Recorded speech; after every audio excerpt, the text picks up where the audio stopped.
The Shootist holds up today is because it isn't the typical Western. It is about a professional coming to the end of his career and his life, made by a professional coming to the end of his career and the end of his life. John Wayne starred, Don Siegel directed, and its closest, I think, companion film is Unforgiven. They are both movies about a more realistic side of all these legendary, mythological, heroic cowboys who shrugged off every pain and only got shot or got hit with an arrow in the arm and always got the girl at the end. Well, The Shootist isn't like that. It is about a guy who used to be the one who always got the drop on the bad guy, who always shot first.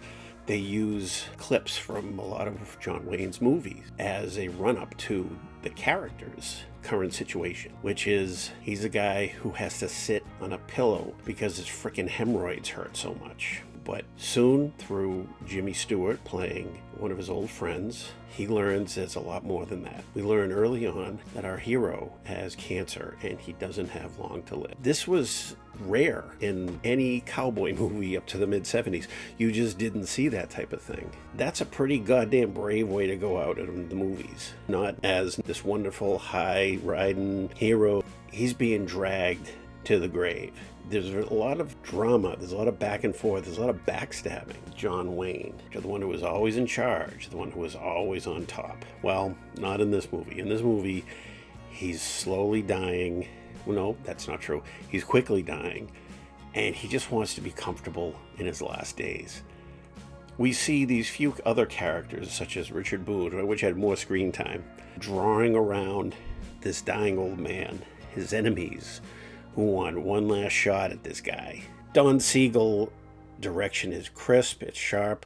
Lauren Bacall plays a owner of a boarding house. She's very prim, she's very uptight, and just because she starts to warm up to Wayne doesn't mean she drops all of her inhibitions. Her character remains who she is.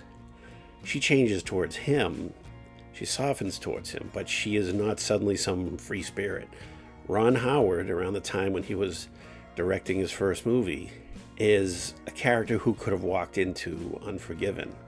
He believes all the lies, he believes all the exaggerations, and when he sees that Book is not the sterling hero he thought he was, he gets pissed off. Kind of like today's fans get when they find out that the movie star that they worship isn't perfect, is maybe actually closer to the guy next door who just has normal issues to deal with. It's crisply photographed, like the Elmer Bernstein score is a little bombastic to kind of remind us of what this guy used to be. It's critical of Westerns, kind of like The Left-Handed Gun or Broken Arrow.